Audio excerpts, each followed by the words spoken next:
Salut Alexandre, c'est Roxane de la chaîne L'Atelier de Roxane. Alors je sais que tu es archi fan de mon monde sucré, girly, de pâtisserie. C'est à ton image, n'est-ce pas? Alors je me suis dit pourquoi pas te lancer un défi. Alors tu vas voir sur ma chaîne, j'ai réalisé une bonne recette de fluff maison pochée sur un cupcake. Alors aujourd'hui je te lance au défi de réaliser la même recette de fluff que moi, mais de réussir à l'agrémenter avec un autre dessert. Bref, je sais pas si tu m'as compris, mais en gros, faut que tu rendes ton fluff oufissime. Ça te va? Allez, je compte sur toi pour relever le défi et j'ai hâte de voir de quoi t'es capable. Bonjour à tous, vous l'aurez compris, aujourd'hui c'est un crash test un peu particulier. Je vais tenter de relever le défi de Roxane et de réaliser du fluff maison. Pour ceux qui ne savent pas ce que c'est une pâte à tartiner à la guimauve. Et en plus de cela, je vais essayer de l'incorporer dans des cookies. Je vous propose qu'on essaye ça tout de suite. En termes d'ingrédients, nous aurons besoin de blanc d'œuf, sirop de glucose, sucre glace, sel et d'arôme de vanille. Bien évidemment, si vous voulez tous les détails, je vous invite à aller voir la recette originale sur la chaîne de ma consoeur. Oui, j'ai toujours rêvé de dire ça. Pour commencer, il faut casser des œufs et ne garder que le blanc. Ok, mais qu'est-ce que je fais? C'est n'importe quoi. Mais pourquoi il y a deux jaunes d'œufs à l'intérieur de cet œuf là? C'est n'importe quoi. C'est une blague. What the fuck? Oh, ça commence bien. J'ai fait n'importe quoi. On va essayer de récupérer ça. Oh, pourquoi, dès le départ, ça commence mal? Je suis vraiment un boulet, c'est le cas de le dire. Oui, donc pour ceux qui me découvriraient aujourd'hui, je suis totalement amateur. Et de 1, on va passer au deuxième. Cette fois-ci, je vais essayer de le réussir. À la télé, ils font des trucs comme ça, là. Voilà, parfait. Ça me semble bon. Oh, merde! Ma poubelle est pleine, donc forcément, ça déborde. On rajoute un peu de sel. Donc il me faut une rallonge, là, parce que mon câble n'est pas assez long.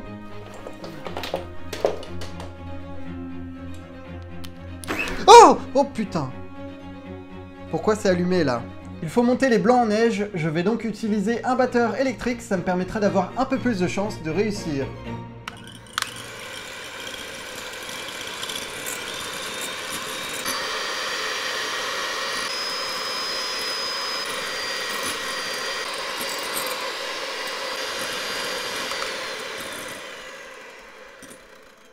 À présent, nous allons rajouter l'arôme de vanille.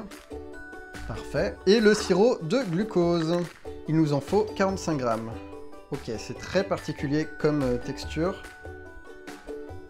Allez, on y est presque. Je galère un tout petit peu, ça ne se voit pas. On va le faire avec les doigts, tant pis. Ok, nous sommes bons. Je vais donc rajouter ça par ici. Bien évidemment, je galère. Ça colle partout! À présent, il faut de nouveau battre le tout pendant 2 minutes environ.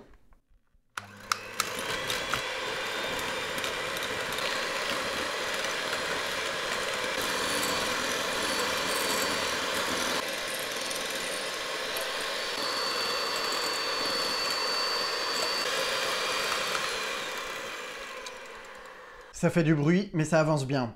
Pourquoi je n'arrive pas à ouvrir ce paquet? Oh! Ouh, mes ongles! Ouloulou! C'est une blague. Ah, il n'était pas ouvert, c'est pour ça. Bon, 30 grammes. Le petit sucre glace. Et encore une fois, on mélange le tout pendant 2 minutes.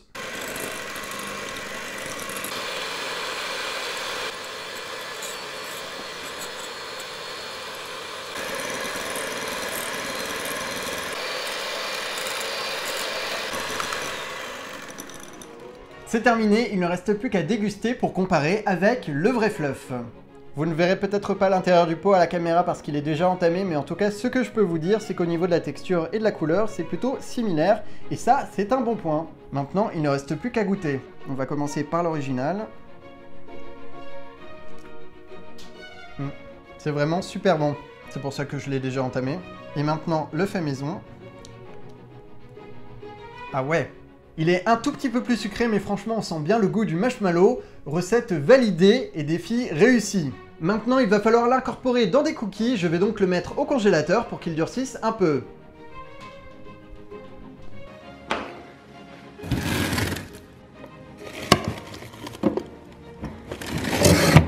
Pendant ce temps-là, nous allons préparer notre pâte et nous aurons besoin de sucre, beurre pommade, farine, sucre vanillé, levure, pépites de chocolat, sel, œuf et bien évidemment de notre fluff. C'est parti, il faut mélanger l'œuf et le beurre pommade. Ça, c'est fait. Là encore, vous remarquerez qu'il y a 2 jaunes distincts. Je ne sais pas ce qui se passe dans cette vidéo, c'est la série. Ensuite, le beurre pommade. Ok.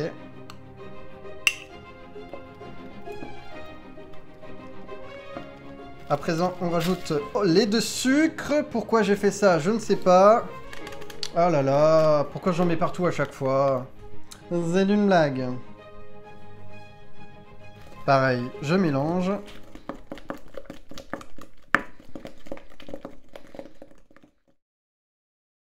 On rajoute le sel, la farine et une cuillère à café de levure. On mélange à nouveau. Donc là, bien évidemment, on commence à avoir notre pâte. On rajoute les pépites et on mélange une dernière fois.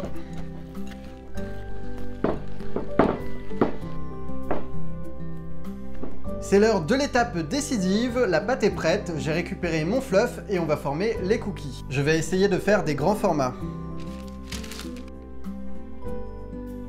On va partir sur 5. Donc il y a plusieurs techniques, donc déjà il faut aplatir, c'est génial. Voilà, on aplatit.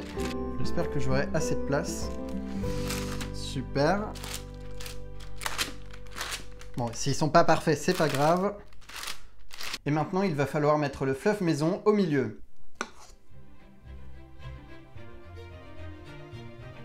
On va déjà faire ces deux-là pour voir. Ah, le problème c'est que ça colle. Donc comment je suis censé refermer ça en fait? C'est vraiment pas évident.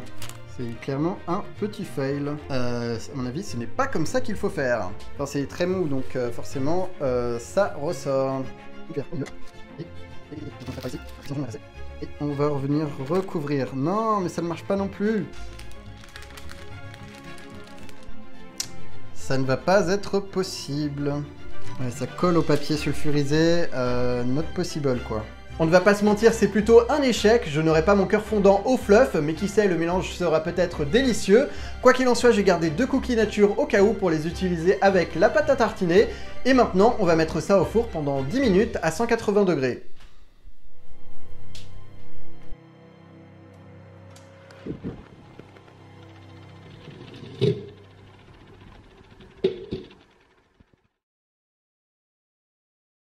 Me revoilà, ils sont tout beaux, ils sont tout chauds, on voit bien la différence entre ceux qui sont nature et ceux qui contiennent du fluff. J'ai hâte de voir ce que ça donne gustativement parlant. Je vais commencer par celui-ci.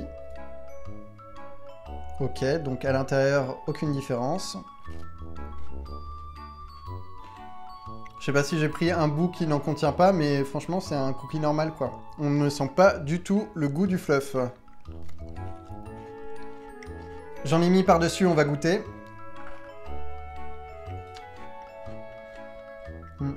Par contre, là, c'est grave bon. C'est excellent. Top.